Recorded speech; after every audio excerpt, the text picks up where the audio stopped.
ময়মনসিংহ জেলার নান্দাইল উপজেলার ঐতিহ্যবাহী মাদ্রাসা প্রতিষ্ঠান তালিমুন্নিসা কওমি মহিলা মাদ্রাসা জেটিভি জনতার টিভি। ঐতিহ্যবাহী এই মাদ্রাসাটির ইসলামী মহাসম্মেলন 12 জানুয়ারি 2025 তারিখ অনুষ্ঠিত হয়েছে। উক্ত মাহফিলে দেশ বরেণ্য উলামায়ে কেরামগণের বয়ান শোনার জন্য মাহফিলে হাজারো মুসল্লির দল নামে আগত মুসল্লিদের উদ্দেশ্যে বক্তব্য প্রদান করেন অত্র মাদ্রাসার সুযোগ্য মুহতামি মুফতি আনিসুর রহমান আবেদী সাহেব। সম্মানিত উপস্থিতি, তালিমুন্নিসা কওমি মহিলা মাদ্রাসার উদ্যোগে বাৎসরিক ওয়াজ ও দোয়া মাহফিলের গুরুত্বপূর্ণ আলোচনা করতেছিলেন। যে আলোচনাগুলো করেছেন, আল্লাহ যেন এগুলোর উপর আমাদেরকে আমল করার তৌফিক দান করেন। আপনারা জানেন, আপনাদের প্রাণপ্রিয় তিনি শিক্ষা প্রতিষ্ঠান তালিমুন্নিসা কওমি মহিলা মাদ্রাসা। এই মাদ্রাসার আজকে এই বাৎসরিক প্রোগ্রামে এত উলামায়ে ইকরাম উপস্থিত হয়েছেন, জানা নেই আশেপাশে বা অনেক মাহফিলেই এত উলামায়ে ইকরাম উপস্থিত হন কিনা। এটা আমরা কোনো মাহফিলের গর্ববোধ মনে করছি না, বরং আমরা মনে করি এই উলামায়ে কেরামের আগমন আমাদের জন্য রহমতের। আমরা মনে করি, আমরা বিশ্বাস করি এই উলামায়ে কেরামের পদাঙ্ক আমাদের এই এলাকার মধ্যে পড়ার কারণে আমাদের দেশের মধ্যে, আমাদের এলাকার মধ্যে, পরিবারের মধ্যে শান্তি সমৃদ্ধি দিয়ে আল্লাহ তাআলা আমাদের জীবনটাকে ভরপুর করে দেয়। তালিমুন্নিসা কওমি মহিলা মাদ্রাসার ঐতিহাসিক মাহফিলে বক্তাগণের আংশিক বয়ান আপনাদের সামনে তুলে ধরছি। তালিমুন্নিসা কওমি মহিলা মাদ্রাসার ঐতিহাসিক মাহফিলে গুরুত্বপূর্ণ বয়ান পেশ করছেন মুফতি কাউসার হাবিব আল ফরিদি সাহেব। ওয়াল্লাযীনা আমানু আশাদ্দু হুব্বান লিল্লাহ, যারা মুমিন হবে তাদের দুনিয়ার সবচাইতে তার আল্লাহ তাআলার মুহাব্বত সর্বোচ্চ বেশি হবে। এই কারণে সর্বোচ্চ হৃদয়ের ভিতরে আল্লাহর মুহাব্বত না হইলে মুমিন হওয়া যায় না।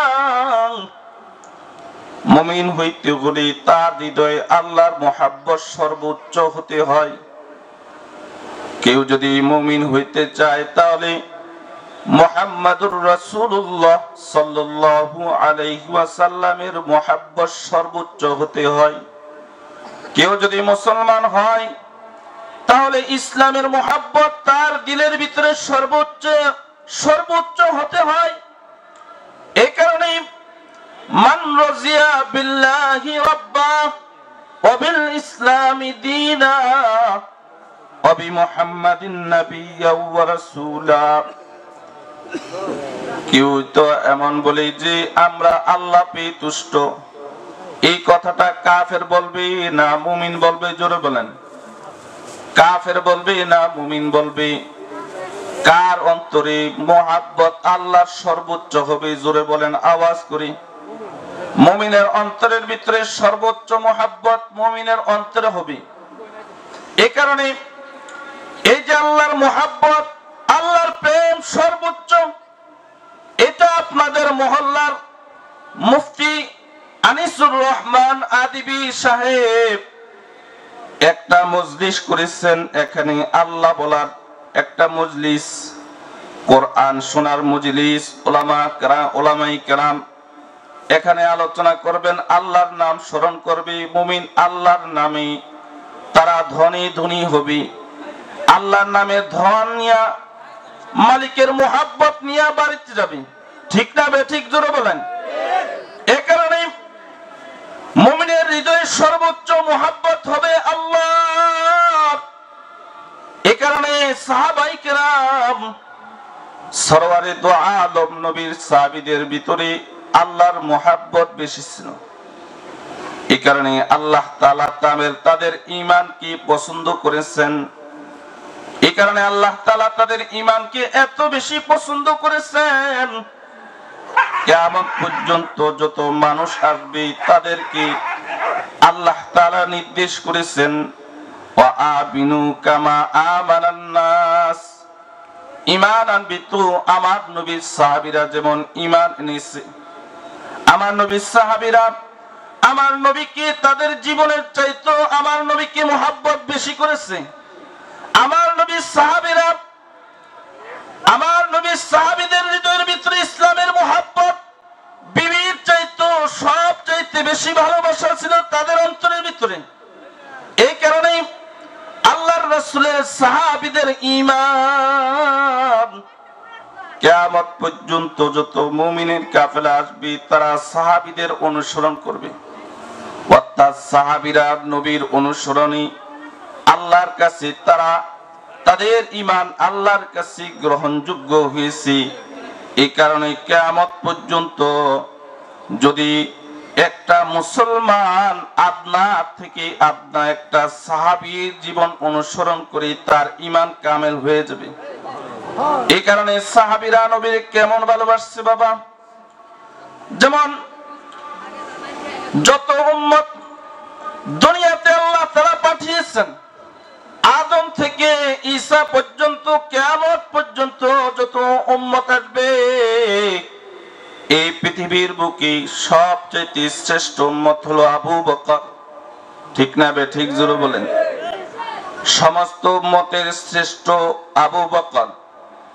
উম্মতের ভিতরে আবু বকর জান্নাতে না গেলে কারো উম্মত জান্নাতে যাবে না। সমস্ত উম্মতের জন্য এই নবীর উম্মত জান্নাতে গেলে অন্য নবীর উম্মতরা জান্নাতে যাবে। সমস্ত উম্মতের জন্য জান্নাতে যাওয়া হারাম যদি নবীর উম্মতরা জান্নাতে না যায়। এই কারণে এই নবীর এত সম্মান। তোমার আমার নবীর উম্মত হওয়ার জন্য সকল নবীরা দোয়া করেছে। এই কারণে আবু বকর নবীর ভালোবাসা এই উম্মতের ভিতরে সবচাইতে নবীর ভালোবাসছেন আবু বকর। এই কারণে আল্লাহর রাসূল আসমানের নিচে জমিনের উপরে গ্রহণযোগ্য আর বিশ্বাস্ত আবু বকরকে পেয়েছেন। এই কারণে আল্লাহর রাসূল আবু বকরকে 6 মাস আগে বলেছেন, আবু বকর আপনি আমার হিজরতের সাথে। আবু বকর 6 মাস আগে খবরটা পাইয়া আর পিঠে বিছানার মধ্যে পিঠ লাগে নাই, 6 মাস পর্যন্ত দরজায় দাঁড়াইয়া ছিল, হেলান দিয়ে আল্লাহর রাসূলের অপেক্ষা ছিল। হিজরতের শেষে শেষ রাত্রে আসিয়া আল্লাহর রাসূল আবু বকর বলে ডাক দিছে, ডাক দিতে দেরি হইছে, দরজা খুলতে দেরি হয় নাই। আল্লাহর রাসূল বলেন, আবু বকর আপনাকে একটা ডাক দিলাম, সাথে সাথে দরজা খুলে দিলেন, আপনি কি ঘুমান না? আবু বকর বলে, ওগো সরকারি দো আলম, আপনি 6 মাস আগে বলেছেন আপনার হিজরতের সাথে আমি আবু বকর, আপনি আমার দরজায় এসে দাঁড়াবেন, সেটা হয় না। বিশ্ব নবী আমার দরজায় থাকবে আর আমি আবু বকর ঘুমিয়ে থাকবো, সেটা হয় না। এখানে আবু বকরের প্রেম প্রীতি শেষ নয়। আবু বকর আল্লাহর রাসূলের সাথে হিজরত করতেছেন। আল্লাহর রাসূল হাবিবে কিবরিয়া নবী আবু বকরকে সাথে নিয়ে হিজরত করতেছেন। আবু বকর কখনো ডানে আসে, কখনো পিছে যায়, কখনো বামে আসে, কখনো সামনে আসে। আল্লাহর রাসূল বলেন, আবু বকর আপনি একবার ডানে আসেন, আবার পিছনে আসেন, আবার দৌড়ে বাম পাশে আসেন, আপনি আবার সামনে আসেন, ব্যাপারটা তো বুঝলাম না, এমন করতেছেন কেন? আবু বকর বলে, ওগো সরকারে দো আলম, আমি যখন ডানে হাঁটি আমার মন কয় দুশমন নাকি আবার পিছনের দিক দিয়ে নাকি আবার পাথর নিক্ষেপ করে নাকি। এই কারণে আমি আবু বকর পিছনের দিকে আবার দৌড়িয়া আমি পিছনের দিকে চলে যাই। যখন আমি পিছনে হাঁটতে থাকি আমার মন কয় দুশমন নাকি পাহাড়ের উপর থেকে আমার নবীকে আবার তীর নিক্ষেপ করবে নাকি। তাই আমি বামের দিকে দৌড়ে আসি। আবার যখন আমি বাম পাশে হাঁটি, গো সরকারে দো আলম নবী ডানে হাঁটলে পরে, ওগো আল্লাহর নবী সামন দিক দিয়ে নাকি আবার দুশমন নাকি আক্রমণ করে, তাই আমি সামন দিকে চলে যাই। আমি আবু বকর থাকতে আল্লাহর দোস্ত আল্লাহর হাবিবের উপরে একটা ফুলের টুকা খাবে সেটা হয় না। আমি আবু বকর টুকরো টুকরো হয়ে যাব, আমি আবু বকর ক্ষত বিক্ষত হয়ে যাব, কিন্তু আল্লাহর নবীর শরীর মোবারকের মধ্যে একটা টাচ লাগবে, তা আমি আবু বকর বরদাস্ত করতে পারবো না বাবা। এখানে আবু বকরের প্রেম প্রীতি শেষ নয়। গারে সুরের পদে সে দাঁড়ায় আল্লাহর রাসূল সরওয়ারে দু আলম নবী আবু বকর বলতেছে, ও আল্লাহর রাসূল, এই যে আমি পালকি হয়ে গেলাম, আপনি আমার কাঁধে উঠুন, আপনাকে আমি পাহাড়ের উপরে উঠতে দিব না। ওগো আল্লাহর রাসূল, আপনি ক্লান্ত মুসাফির, আপনি ক্লান্ত হয়ে গেছেন, আপনি আপনার জন্য পালকি হয়ে গেছে, আপনাকে একটা কদম আপনাকে আমি পাহাড়ের উপরে উঠতে দিব না।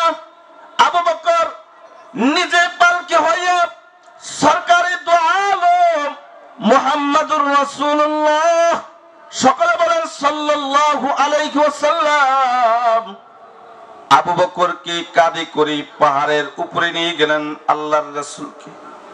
সেখানে নিয়ে গারে সুরের উপরে নিয়ে এরকম গুহার পারে দাঁড়া বসে আল্লাহর রাসূলকে বলেন, ওগো আল্লাহর রাসূল, আপনাকে আমি গুহার ভিতরে প্রবেশ করতে দিব না, কারণ গুহার ভিতরে ময়লা। ওগো সরকারি দু আলম, আপনি গুহার ভিতরে বিশ্রাম করবেন, আপনি ক্লান্ত মুসাফির, আপনি অসুস্থ হয়ে যাবেন, আমি গুহাটা পরিপাটি করে নিই, আরামগাহ তৈয়ার করি। এই কথা বলিয়া আবু বকর গুহার ভিতরে ঢুকে গেছে। গুহার ভিতরে ঢুকে আবু বকর গুহাটাকে পবিত্র করতেছে, নিজের পাগড়ি টুকরো টুকরো করে। গুহার ভিতরে ছিদ্রি ছিল, অনেকগুলো ছিদ্রি ছিল, সব ছিদ্রিগুলো আবু বকর নিজের হাতের দ্বারা সব ছিদ্রিগুলো বন্ধ করে দিয়েছেন। একটা ছিদ্রি ছিল, ছিদ্রিটা বন্ধ করার মতো আবু বকরের কাছে কোনো কাপড় ছিল না। তাই আল্লাহর রাসূল কি বলে, ওগো সরকারে দু আলম, আপনার আরামগাহ তৈয়ার, আপনি বিশ্রাম করুন। আর একটা ছিদ্রি ছিল, আবু বকর ছিদ্রির মধ্যে পায়ের আঙ্গুলি ঢুকিয়া নিজের রানকে রান পালিশ বানায়া আল্লাহর রাসূল রানের মধ্যে শুয়ে রয়েছেন। কারণ আবু বকরের পছন্দ, আবু বকরের তিনটা পছন্দ ছিল। এক নাম্বার পছন্দ ছিল আন-নাজরু ইলা ওয়াজহি রাসূলিল্লাহ সাল্লাল্লাহু আলাইহি ওয়াসাল্লাম। আবু বকরের কাছে পৃথিবীর শ্রেষ্ঠ একটা পছন্দ ছিল আল্লাহর রাসূলের চেহারা আনোয়ার দেখা। তোমার কাছে আমার কাছে সৌন্দর্য, চেহারা সুন্দর, একটা চরিত্রহীন নারীর চেহারা দেখা। তোমার আমার চোখে সৌন্দর্য, একটা পরকীয়া নারী দেখা, নায়িকা দেখা, গায়িকা দেখা, খেলোয়াড় দেখা। কিন্তু আবু বকরের শ্রেষ্ঠ একটা আমল ছিল আল্লাহর রাসূলের চেহারা আনোয়ার দেখা। এই কারণে তখনও আবু বকর আল্লাহর রাসূল শুয়ে পড়লেন। আবু বকর আল্লাহর রাসূলের চেহারা আনোয়ার দেখতেছে। আল্লাহর রাসূলের চেহারা দেখে আবু বকর এরকম ভাবে আবু বকরের প্রেম মোহাব্বত এরকম আদান প্রদান করতেছে। এই সময় সাপ গুহার ভিতরে আবু বকরের আঙ্গুলের ভিতরে কামড় দিতেছে, কিন্তু বিষের যন্ত্রণায় আবু বকর নড়াচড়া করে না। কারণ নড়াচড়া করলে আল্লাহর রাসূলের, আল্লাহর দোস্তের ঘুম ভেঙে যাবে। আল্লাহর রাসূল ঘুম ভেঙে গেলে কষ্ট পাবে, তাই আবু বকর নড়াচড়া করে না। মানুষ হিসাবে আবু বকরের চোখের পানি চলে আসছে। চোখের পানি আবু বকরের যে পড়েছে, আল্লাহর রাসূলের গাল মুবারকের চেহারা আনোয়ারের মধ্যে চোখের পানি পড়ে গেছে। পড়লে পরে আল্লাহর রাসূলের ঘুম ভেঙে যায়। আল্লাহর রাসূল আবু বকরের দিকে তাকায় বলে, আবু বকর, আপনি কি ঘুমান না? আবু বকর, আপনি কেন কাঁদতেছেন? আবু বকর বলে, ওগো সরকারি দু আলম, গুহার ভিতরে অঙ্গুলি দিয়েছি, মনে হয় বিষাক্ত সাপ কামড় দিতেছি।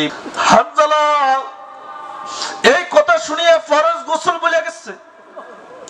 বিবিকে ডাক দিয়ে বলে, বিবি রে, তোর বাড়িটা আর ডালটাতে, আমি যুদ্ধে যাব, শহীদ পয়গম্বরের পিছনে আমি যাব রে, আমি জান্নাতে যেতে চাই। যে নবী দুনিয়া থাকবে না, নবী জান্নাতে চলে যাবে, আর আমি হানজালা দুনিয়া থাকবো, সেটা হবে না। বিবি রে, দেখা হবে জান্নাতে। বিবি বলে, ওগো প্রাণের স্বামী, আপনি যেমন আপনার নবী মুহাম্মদুর রাসূলুল্লাহ সাল্লাল্লাহু আলাইহি ওয়াসাল্লামকে ভালোবাসেন, আমিও কিন্তু একজন নবীর আদনা থেকে আপনা একজন মুমিনাত নারী হিসেবে আমিও কিন্তু নবীর ভালোবাসি। ওগো নবী, ওগো স্বামী, ওগো প্রাণের স্বামী, আপনি পাক বদনে গোসল করে পবিত্র বদনে আপনি যুদ্ধে ময়দানে যান, আপনাকে বাধা দিব না। আপনার দেহ না পাক। হানজালা বলে, ও স্ত্রী, কার জন্য রে আমি গোসল করব? গোসল করার পরে যদি আমি নবী না দেখি, কার জন্য আমি পবিত্র করি? এই কথা বলিয়া হানজালা নবীর প্রেমী উহুদের যুদ্ধে চলে গেছে। যুদ্ধের ময়দানে গিয়া দুশমনের সাথে যুদ্ধ করতে করতে হানজালা শহীদ হয়ে গেছে।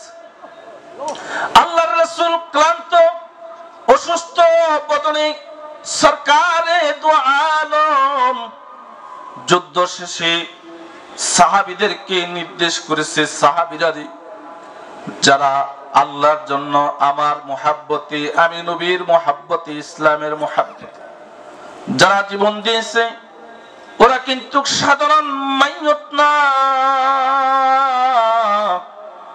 তারা কিন্তু সাধারণ মাইয়ত না রে সাহাবীরা রে, তারা কিন্তু আল্লাহর কাছে বড় দামি মানুষ।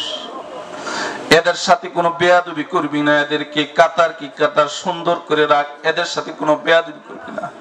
হযরত হানজালা, আল্লাহর নবী বলেন, সাহাবীরা রে, এদের সাথে কোনো বেয়াদবি করবি না, এদের সাথে এদেরকে কাতার কি কাতার রেখে দে, এদের রক্ত এমন দামি, কারণ এই রক্তগুলো সাধারণ রক্ত নারী। এমন সময় একটা এরকম কম বয়সী কন্যা মেয়ে বোরকা পরিহিত অবস্থায়, পর্দা অবস্থায় একটা যুবতী কন্যা আল্লাহর রাসূলের কাছে কি জানি বলবে। আল্লাহর রাসূল অসুস্থ বদনে বলতেছেন, মা তুমি কি বলতে চাও, তুমি বলো। এবার হানজালার স্ত্রী বলে, ওগো সরকারে দু আলম, আপনি না আপনার হানজালাকে আমার ঘরে পাঠিয়েছেন, বাসর ঘরে পাঠাইছেন, কিন্তু আপনার হানজালার প্রেমের জ্বালা এত বেশি, আমি আমার মুহাব্বত দিয়ে আপনার হানজালাকে রাখতে পারি নাই। ও আপনার মুহাব্বত ওর দিলে এত বেশি, ও আমার ঘর ছাইরা শুধু আমার ঘর ছাড়ছে তা না, ফরজ গোসলটুকু করে নাই। বলে যে কার জন্য আমি পবিত্র হব রে, নবী নাই। এই কারণে সে যুদ্ধের ময়দানে যুদ্ধ করে যুদ্ধের ময়দানে চলে গেছি। ওগো আল্লাহর রাসূল, যত শহীদ হইছি সবাইকে যদি এই শহীদের কাফেলা যদি আমার স্বামী হানজালা থাকে, সবাইকে বিনা গোসল যদি আপনি দাফন কাফন করান, কিন্তু আমার হানজালাকে, আপনার হানজালাকে আপনি পবিত্র গোসল করে ওরে কবরে দাফন কাফনের ব্যবস্থা করবেন। আল্লাহর রাসূল সাহাবীদেরকে বললেন, সাহাবীরা রে, যারা শহীদ হয়েছেন তাদের ভিতরে দেখো আমার হানজালার লাশ আছে কিনা, যারা আহত হয়েছে আহতদের ভিতরে হানজালা আছে কিনা। আহতদের ভিতরে সাহাবীরা তন্ন তন্ন করে খুঁজেছে, কোথাও হানজালা নাই।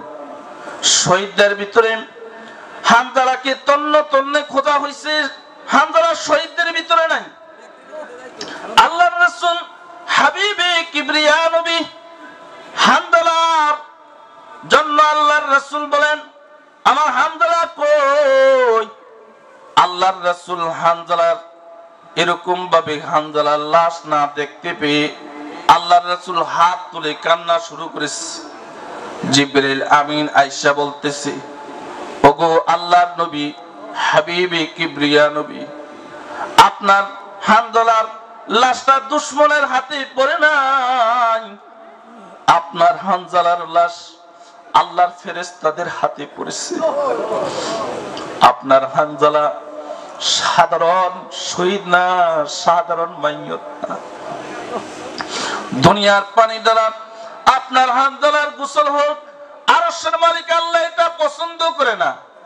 তাই আল্লাহ দুনিয়ার এই পানি দ্বারা হানজালাকে গোসল করাইবে না, আরশের জান্নাতের মাটির দ্বারা পানির দ্বারা আপনার হানজালাকে গোসল করাইয়া ওই যে আকাশের দিকে তাকান, ফেরেশতারা আপনার হানজালাকে গোসল করে জমিনে নিয়ে আসতেছে। আল্লাহর রাসূল সাহাবীদেরকে ডাক দিয়ে বলতেছে, এ সাহাবীরা রে, এ সাহাবীরা, পেরেশানি হইবা না, আমার হানজালার লাশ ওই যে ফেরেশতারা নিয়ে আসছে গোসল করে ওরে গাছেল বানায় আল্লাহ তাআলা জমিনে পাঠিয়ে দিচ্ছে। ফেরেশতারা যায়া হানজালার লাশের দিকে তাকিয়ে দেখে হানজালার লাশ দিয়া জান্নাতের পানি টপকে টপকে জমিনে পড়তেছে। তালিমুল নিসা কওমি মহিলা মাদ্রাসা কর্তৃক আয়োজিত বাৎসরিক ওয়াজ ও দোয়ার মাহফিলের দামাত বারাকাতুকুম বিতুল হায়াতিকুম দিগার মুআজ্জাজ মুকাররম হযরতুল্লাহ মাইকারাম মুরব্বিয়ানে আযম যুবক বাইশক আড়ালের পর্দানিশী মা ও বোন, উপস্থিত দিন দরদি সুধী সমাজ, তালিমুন নিসা কওমি মহিলা মাদ্রাসার ইসলামী মাহফিলে হাজারো মুসল্লির দল নামে উপস্থিত মুসল্লিদের উদ্দেশ্যে চমৎকার গজল এবং বয়ান পেশ করেন মুফতি আলামিন বিন কাসেম। কালেমার রৌশনীতে, এই কালেমার রৌশনীতে কবর হবে উজালা, লা ইলাহা লা ইলাহা ইল্লাল্লাহু মুহাম্মাদুর রাসূলুল্লাহ সাল্লাল্লাহু আলাইহি ওয়াসাল্লাম। কোন একদিন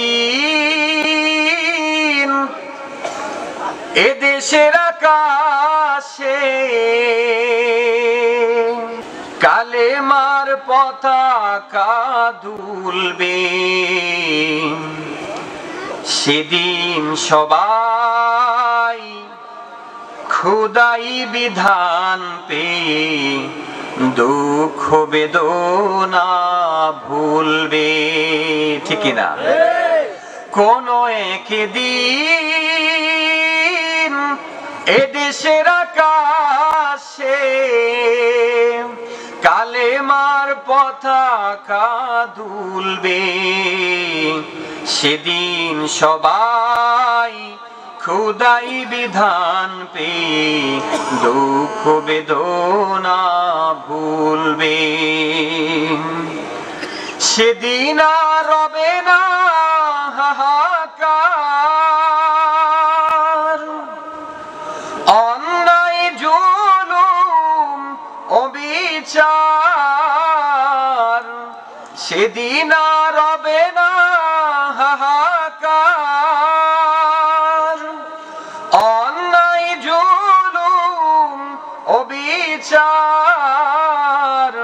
থাকবে না অনাচার দুর্নীতি কদাচার, থাকবে না অনাচার দুর্নীতি কদাচার, সকলেই শান্তিতে থাকবে। সেদিন সবাই খুদাই বিধান পেয়ে দুঃখ বেদনা ভুলবে। ঠিক না ঠিক? আলহামদুলিল্লাহ। তালিমুন নিসা কওমি মহিলা মাদ্রাসার উদ্যোগে ইসলামী মহাসম্মেলনের জনাব শ্রদ্ধাভাজন শ্রদ্ধেয় সভাপতি সাহেব ও আজকের প্রধান অতিথি, প্রধান আকর্ষণ এবং জাতির শ্রেষ্ঠ সন্তান হযরত যোগ্য বুজুর্গ ওলামায়ে কেরাম, আমার সম্মুখে বসা বড়া বাবারা, যুবক ভাইয়েরা, স্নেহের ছোট্ট কচিকাচারা, পর্দার অন্তরালে ওয়াজ শ্রবণরত সম্মানিত মা ও বোনেরা, আল্লাহ পাক রব্বুল আলামিনের দরবারে হাজারো লাখো কোটি শুকরগুজার করছি যে মহান রব্বুল আলামিন আমাকে আপনাদেরকে দয়া করে মায়া করে ভালোবেসে জান্নাতি মজলিসে, জান্নাতি বাগানে, জান্নাতি প্যান্ডেলের ভিতরে উলামায়ে কেরামের নিসবতে, কোরআনের সোহবতে আসার এবং বসার তৌফিক দান করেছেন। সেই জন্য সকলেই খুশি নাকি বেজার? সেই খুশির আওয়াজটুকু আকাশ বাতাস মুখরিত করে সকলেই একবার জুড়ে বলি আলহামদুলিল্লাহ। শুকরিয়া আদায় করলাম কার? খুশি হয়েছেন কে? শুকরিয়া আদায় না করলে খুশি হয় কে?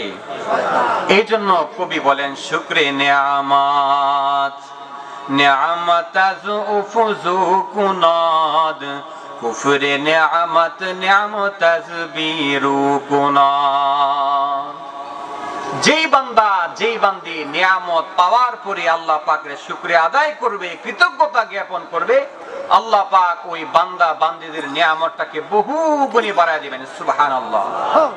হাজারো মুসল্লিদের উদ্দেশ্যে গুরুত্বপূর্ণ বয়ান পেশ করছেন উদীয়মান তরুণ বক্তা মাওলানা আবু রায়হান আবদী সাহেব।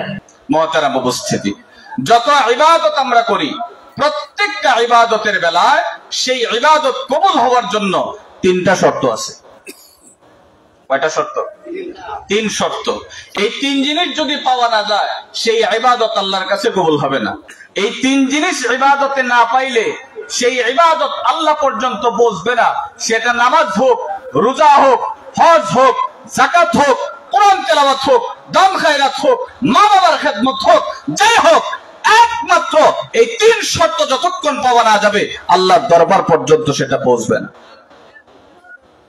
সেই তিন শর্তের এক নম্বর শর্ত হলো যে ইবাদতে আমরা করব এটা ইখলাসের সাথে করতে হবে। এক নম্বর কি বললাম? ইখলাস মানে একনিষ্ঠতা। ইখলাস মানে শুধুমাত্র আল্লাহর রাজি আর খুশির জন্য। শুধু কার খুশির জন্য? আওয়াজ করে বলেন, কার রাজি খুশির জন্য? আজকে যারা মাহফিলে আসছেন কোন মানুষকে খুশি করার জন্য আসছেন? যদি কোনো মাখলুককে খুশি করার ইচ্ছা থাকে মাহফিলের সওয়াব আপনি পাবেন না। নামাজ আদায় করতেছেন, নামাজটা যদি কোনো মানুষকে দেখানোর জন্য হয় এটা আল্লাহর দরবার পর্যন্ত পৌঁছবে না। রোজা রাখেন, রোজা যদি কোনো মাখলুককে খুশির জন্য হয় সেই রোজা আল্লাহর দরবার পর্যন্ত পৌঁছবে না। সকল ইবাদত একমাত্র আল্লাহর রাজি আর খুশির জন্য হতে হবে। আপনার মেয়েকে মাদ্রাসায় ভর্তি করছেন, তালিমুন নিসা কওমি মহিলা মাদ্রাসায়। আপনার বোনকে মাদ্রাসায় ভর্তি করেছেন, তালিমুন নিসা কওমি মহিলা মাদ্রাসা। নিয়ত হলো যে মানুষ আমাকে আলেমার ভাই বলুক। নিয়ত হলো মানুষ আমাকে একজন আলেমার বাবা বলুক। নিয়ত হলো মানুষ আমাকে একজন আলেমার দাদা বলুক। নিয়ত হলো একজন মানুষ আমাকে আলেমার নানা বলুক, চাচা বলুক, আলেমার মা বলুক। এই নিয়তে যদি আপনি আপনার মেয়েকে মাদ্রাসায় ভর্তি করে থাকেন আপনি এখান থেকে কিছুই পাবেন না। নিয়ত থাকতে হবে আল্লাহ তোমার রাজি আর খুশির জন্য মেয়েটাকে মাদ্রাসায় দিলাম। বলেন আলহামদুলিল্লাহ। নিয়ত থাকতে হবে আল্লাহ তোমার রাজি আর খুশির জন্য আমার বোনটাকে তালিমুন নিসা মহিলা মাদ্রাসায় দিলাম। এটা নিয়ত থাকতে হবে। আপনি যখন এইরকম নিয়ত করবেন আপনার বাচ্চারা পড়াশোনায় মজা পাবে। আপনার বাচ্চারা যখন মাদ্রাসায় পড়াশোনা করবে ওরা পড়াশোনা করে মজা পাবে। ওরা পড়াশোনার মধ্যে তাদের মনোযোগ থাকবে, পড়াশোনার মধ্যে মহব্বত থাকবে। ওরা পড়াশোনার মজা পাবে, আপনি তার দ্বারা পুরস্কৃত হবেন। বলেন মুসলমান ভাইরা আমার খুব ভালো করে বুঝবেন, আমাদের পয়গম্বর মুহাম্মদুর রাসূলুল্লাহ সাল্লাল্লাহু আলাইহি ওয়াসাল্লাম বলেন, কোন একটা ছেলে কোন একটা মেয়ে সে যখন কোরআনুল কারীমের হাফেজ বা হাফেজা হয়, সে যখন এই কোরআনুল কারীমের উপর আমল করে, এই কোরআন অনুযায়ী যখন সে তার জিন্দেগিকে পরিচালনা করে, এই মেয়েটাকে এই ছেলেটাকে আল্লাহ তাআলা মাফ করে দেন। শুধু তাই নয় বন্ধুরা, আবার এই মেয়েটার এই ছেলেটার বাবা এবং মাকে হাসরের ময়দানে আল্লাহ পাক রব্বুল আলামিন নূরের দুইটা টুপি পরায়া দিবে। একটা টুপি পরাবে বাবাকে, আর একটা টুপি পরাবে মাকে। নূরের সেই টুপিটার পাওয়ার কতটুকু হবে? নবীজি বলেন, যাউহু আহসানু মিন যাউইশ শামস। ওই যে পূর্ব দিক থেকে সকাল বেলায় যখন সূর্য উদয় হয়, সূর্যের আলোর মাধ্যমে যেরকম পুরা বিশ্ব আলোকিত হয়ে যায়, নবীজি বলেন হাসরের ময়দানে সেই গর্বিত বাবা এবং মায়ের মাথার টুপি গুলার পাওয়ার হবে সূর্যের আলোর চাইতে বেশি। বয়ান পেশ করছেন উদীয়মান তরুণ বক্তা বাতিলের আতঙ্ক রিয়াদ-ওয়ান আহমেদ রহমানী রাজাবাড়িয়া হুজুর, যিনি ইতিমধ্যে সারা দেশব্যাপী বয়ান পেশ করে ব্যাপক সুনাম অর্জন করেছেন। আমার ভাব দেখতে মনে হবে আল্লাহর নবী, বিশ্ব নবী রাহমাতুল লিল আলামিন এক যুবককে বলতেছেন, যুবক আজকে থেকে তুমি ওয়াদা করো যেন যতদিন পর্যন্ত দুনিয়াতে থাকবা ততদিন পর্যন্ত কোরআনের আইন মানবা। হঠাৎ করে তখন দেখা যায় একজন মহিলা রাস্তা দিয়া যাইতেছেন। অন্যদিন ওই যুবকেরা মহিলা দেখলে ঝাঁপিয়ে পড়ে তাদেরকে বিভিন্ন ভাবে নির্যাতন করে। এমন সময় আল্লাহর নবীর ওই সৈনিক তখন দেখা যায় ওই মহিলার দিকে তখন আসতেছে। মহিলার ঘরে কিন্তু একটি গাটুরি তৈরি করলেন, এটা দিয়ে এক জায়গায় বেড়াইতে যাবেন। হঠাৎ করে তখন যখন রাস্তার মধ্যে নিজেও তখন ভালো করে নিয়ে যাইতে পারেন না। মায়েরা আমার, বন্ধুরা আমার, নিজের কষ্ট হয়ে যাচ্ছে। দূর থেকে তখন ওই যুবক তখন ডাকেন আর বলেন, মা কি ব্যাপার? আপনার মনে হয় কষ্ট হইতেছে, আপনার মনে হয় পরিশ্রম হইতেছে। মাগো আপনি যদি বলেন তাহলে আপনার একটু উপকার আমি করতে যাই। এমন সময় মহিলা তখন ডাকেন আর বলেন, ও যুবক তোমার কি পরিচয়, কোথায় তোমার বাড়ি, তোমার পরিচয়টা আগে দাও, তারপরে তোমাকে আমি বলবো আমি কোথায় যাব না যাব। এমন সময় তখন বললেন, মাগো কেন আপনি আমার পরিচয় জান? বললেন, তোমার বাড়ি কি আরবের মধ্যে কিনা? আমার প্রিয় ভাইরা, এমন সময় ওই মহিলাকে তখন ডাকেন আর বলেন, মাগো আমি হইলাম সে আরবের সন্তান। বললেন, আরবের যুবকের তো অবস্থা এরকম হইতে পারে না, তাদের স্বভাব চরিত্র তো এইরকম ভালো হইতে পারে না। ভাইরা আমার, বন্ধুরা আমার, ঠিক তেমন ভাবে এমন সময় তখন ডাকেন আর বলে, মাগো আপনি ঠিকই বললেন, কিন্তু আপনি জানেন না গো, আল্লাহর নবী, বিশ্ব নবী রাহমাতুল লিল আলামিনের হাত ধরিয়া যখন আমি কালিমা পড়ি, আমি যখন কোরআন পড়ি, তখন কিন্তু কোরআনের মধ্যে আমি আইন দেখলাম।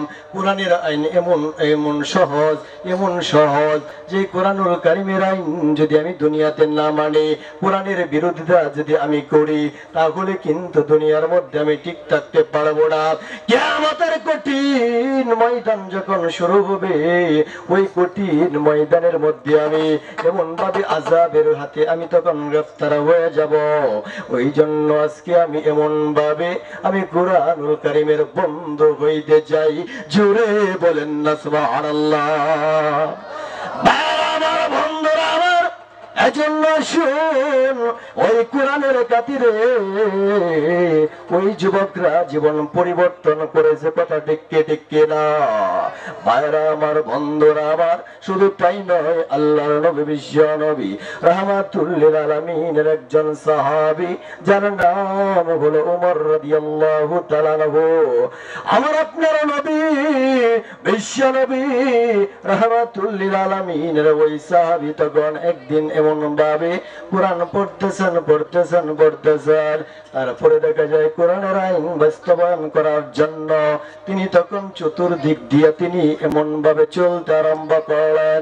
তৎকালীন সময়ের মধ্যে আমিরুল মুমিনিন হযরত উমর রাদিয়াল্লাহু তাআলা আনহু ছিলেন। আমার প্রিয় ভাইরা, হযরত উমর রাদিয়াল্লাহু তাআলা আনহু তখন দেখা যায় একদিন এমন ভাবে এক রাকালের কাছে গিয়া বললেন, ওরে রাকাল, তোমার কাছে আমি জানবার চাই তুমি কি ওই বকরিগুলার মালিক কিনা। এমন সময় তখন ওমর রাদিয়াল্লাহু তাআলা আনহু জিজ্ঞাসা করার পরে বললেন, রাকাল ডাকি আর বলে, ও ভাই আপনার কি পরিচয়, আপনি কেন আমাকে জিজ্ঞাসা করলেন, আমি কিন্তু বকরিগুলার মালিক না। বললেন, তাহলে আমি তোমার কাছে জানবার চাই, একটা বকরি যদি তুমি আমার কাছে বিক্রি করিয়া দাও তাহলে তো তোমার টাকা পয়সার অভাব হবে না, কারণ তোমাকে কয় টাকা বেতন দেয় মালিকে, কিন্তু তুমি সেই টাকা দিয়া তো চলতে পারো না ভালো করিয়া। ওমর রাদিয়াল্লাহু তাআলা আনহু এই কথা বলার পরে এমন সময় ওমরকে ডাকেন আর বলেন, ও ভাই আপনার বাড়ি কোথায়, আপনার কি পরিচয়, আপনি একটু আমাকে পরিচয় দেন। বললেন, পরিচয়ের দরকার নাই, আপনার কত বড় সাহস, আপনি কি করিয়া আপনি এমন ভাবে বললেন ওইটার মালিক আমি না, তারপরেও আমি ওইটা বিক্রি করিয়া দেব।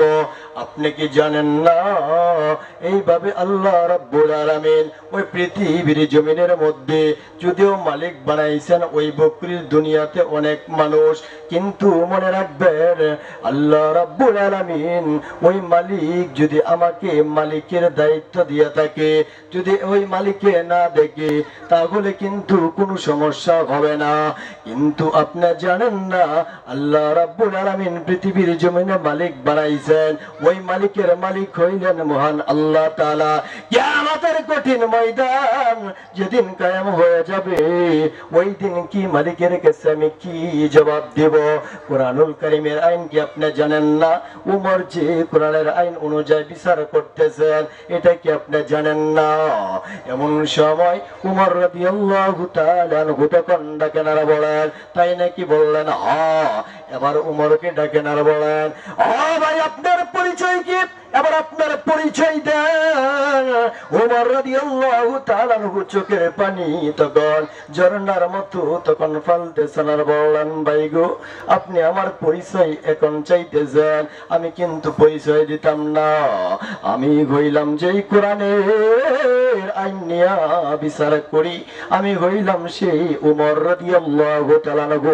জোরে বলেন না আল্লাহু আকবার। আমি হইলাম সেই উমর, তুমি যেই কোরআনুল কারীমের আইন অনুযায়ী চলাফেরা করো, এখন থেকে আমার বিশ্বাস আমার দেশের রাখালের কাছেও কোরআনের আইন পৌঁছে গেছে, কোরআনের সম্মান সেই রাখালও দিতেছে, আল্লাহ পাক রব্বুল আলামিনকে সেই রাখালও দেখা যায় ভয় পাইতেছে, আল্লাহর কোরআনকে ভয় পাইতেছে। তাহলে মনে হলো, আমার মনে পড়ছে এই সমাজের মধ্যে আর নোংরা হইতে পারে না, কোরআনের খাতিরে ওই সমাজকে আল্লাহ রাব্বুল আলামিন পরিবর্তন করিয়া দিবেন। বলেন না সুবহানাল্লাহ। তালিমুন নিসা কওমি মহিলা মাদ্রাসার ঐতিহাসিক ইসলামী মাহফিলে বয়ান পেশ করছেন মুফতি নাজমুল হুদা সাহেব। জে টিভি, জনতার টিভি। এমন একটা বস্তু যেটা মানুষের দিলের ভিতরে আল্লাহ পাক দিয়েছেন, এই মানুষ তার জীবনের মধ্যে দুনিয়ার মোহাব্বত বাদ দিয়া আল্লাহর প্রেম যদি তার দিলের ভিতরে ঢুকাইতে পারে, মৃত্যুর আগ পর্যন্ত আল্লাহর হুকুম মানা আল্লাহ পাক তার জন্য সহজ করে দেন। বলে না আমি। এ কারণে আল্লাহর ওলিদের দৃষ্টিভঙ্গি থাকতো, আল্লাহ আমার প্রতি কেমনে খুশি থাকবেন, আল্লাহ আমার প্রতি কেমনে নারাজ যাতে না হয়ে যান। তাদের চলার ক্ষেত্রেও ফিকির করতেন, আল্লাহ যেন আমার চলার দ্বারায় অসন্তুষ্ট না হন। তারা যখন কোনো কিছু শুনতেন, শুনবার ক্ষেত্রেও খেয়াল রাখতেন আমার এই শ্রবণের মধ্যে যাতে আল্লাহ নারাজ না হয়ে যান। তারা যখন কোনো জিনিস দেখতেন, দেখার ক্ষেত্রেও খেয়াল করতেন আল্লাহ তাআলা যেন আমার দেখার মধ্যে অসন্তুষ্টি না হয়ে যায়। আল্লাহর ওলিদের একটা খেয়াল ছিল, লক্ষ্য ছিল। মেরে মুহতারাম, এ কারণে দুনিয়ার জগতে মানুষ যদি তার জীবনটাকে রবের হুকুম মতো না চালায়, রাসূলের তরিকা অনুযায়ী না চালায়, দুনিয়াতে চলতে যদি তার মনের কুপ্রবৃত্তির অনুসরণ করে, দুনিয়াতে চলতে গিয়া যদি তার নফস আর খাহিশাতের অনুসরণ করে, মনে রাখতে হবে কঠিন কিয়ামতের ময়দানে তার জন্য বড় রকমের শাস্তি রয়েছে। এজন্য দিলটাকে আল্লাহ, দিলের ভিতরে আল্লাহর মহাব্বত ঢুকাইতে হবে, দিলের ভিতরে আল্লাহর প্রেম ঢুকাইতে হবে। আল্লাহর প্রেম যার দিলের ভিতরে প্রবেশ করলো, আল্লাহর মহাব্বত যার দিলের ভিতরে প্রবেশ করলো, আল্লাহর মহাব্বত যার দিলের ভিতরে প্রবেশ করলো, আল্লাহ পাক তার ব্যাপারে বলেন ওয়াল্লাযীনা মাআহু আশাদ্দু হুব্বাল লিল্লাহ। প্রকৃত ঈমানদার তারাই যার দিলের ভিতরে 100% আল্লাহর ভয় আছে, বলেন সুবহানাল্লাহ। হাজারো মুসল্লিদের উদ্দেশ্যে গুরুত্বপূর্ণ বয়ান পেশ করছেন মুফতি মাসুম বিল্লাহ সাহেব। জেটিভি, জনতার টিভি। এই সুন্দর ফুল, সুন্দর ফল, মিঠা নদীর পানি, মাওলা তোমার মেহেরবানি। কার মেহেরবানি বলেন? আল্লাহর মেহেরবানি। কার মেহেরবানি? আমরা যে জমিনে বসছি, জমিন কার? আমরা যে আসমানের নিচে বসে আছি, আসমান কার? আমাদের হায়াতের মালিক কে? আমাদের মৌতের মালিক কে? একদিন আমারই নাম মসজিদে হবে এলান। এলান হবে না?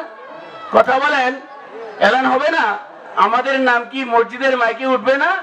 আমরা কি আজীবন থাকতে পারবো? থাকতে পারবো? থাকার কোনো ভাব আছে?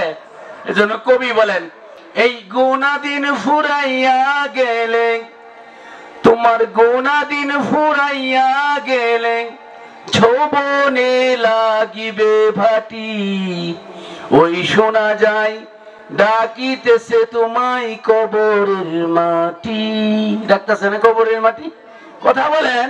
আজকে এখানে বৈশা মাহফিল শুনতেছি, আগামীকালকে হতেও পারে কবরে শুয়ে যেতে পারি, পারি না? কথা বলেন, শুয়ে যেতে পারি না? আল্লাহ পাক বলেন মিনহা খালাকনাকুম, বান্দারে আমি তোমাকে মাটি দিয়া বানালাম, ওয়া ফিহা নুঈদুকুম, আমি আবার তোমাকে মাটির ভিতরে প্রবেশ করাবো। এটার নাম হলো কবর। এটার নাম কি? ওয়া মিনহা নুখরিজুকুম তারাতান উখরা, বান্দারে আবার আমি তোমাকে উঠাবো, মাটি থেকে উঠাবো। সুতরাং মাটির ভিতরে আমাদের কি করতে হবে বলেন? যেতে হবে। একদিন মাটির ভিতরে হবে ঘর, মন আমার কেন বন্ধ দালান ঘর। যেতে হবে না মাটির ভিতর? সুন্দর বিল্ডিং, সুন্দর বাড়ি, মানুষের ইমান মাপার মাপকাঠি কি? কথা বলেন। বাড়িঘর সুন্দর হচ্ছে, আমাদের ইমানের হালাতের খবর নাই।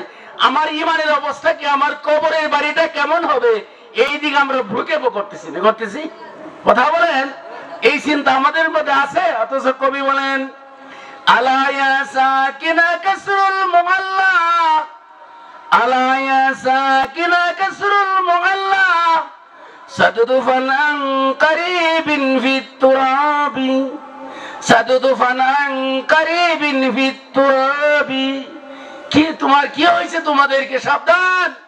সুন্দর সুন্দর বাড়িঘর নিয়ে যারা অহংকার করতেছ, বিলাসবহুল বাড়িঘর বানিয়ে নিজেকে যারা বাহাবা দিচ্ছ, যে মনে হয় আমি সব পেয়ে গেলাম, না না না, সাবধান সাবধান, জেনে রেখো সাদুফান আন কারিবিন ফিত তুরাবি, অচিরেই তোমাকে মাটির ভিতরে ঢুকিয়ে দেওয়া হবে।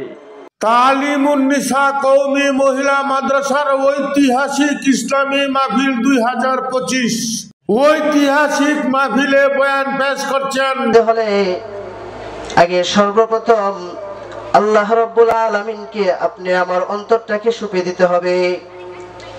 দিতে হবে না হবে না? দিতে হবে। এক নাম্বার দেখেন, আমরা ইমানে মুফাসসালের মাঝে পড়ে থাকি আমানতু বিল্লাহি ওয়া মালাইকাতিহি ওয়া কুতুবিহি ওয়া রুসুলিহি ওয়াল ইয়াউমিল আখিরি ওয়াল কদরি খাইরিহি ওয়া শাররিহি মিনাল্লাহি তাআলা ওয়াল বা'থি বা'দাল মাউত। ঈমান আমরা কিভাবে আনবো? আল্লাহ রাব্বুল আলামিন আমাদেরকে শিক্ষা দিতেছেন। আমানতু বিল্লাহি, সর্বপ্রথম ঈমান আনতে হবে কার? কথা বলেন, কার আনতে হবে? আল্লাহ রাব্বুল আলামিনের ঈমান আনতে হবে। কার? কার ঈমান আনতে হবে? কার উপর? কথা বলেন না। আল্লাহ রাব্বুল আলামিনের উপর ঈমান আনতে হবে। ওয়া মালাইকাতিহি, এবং ফেরেশতাগণের উপর ঈমান আনতে হবে। দুই নম্বরে কার উপর ঈমান আনতে হবে? ফেরেশতাগণের উপর। শুধু ঈমান আনলেই হবে না, মনে অকাঠ্য রূপে বিশ্বাস করতে হবে এবং মুখেও স্বীকার করতে হবে।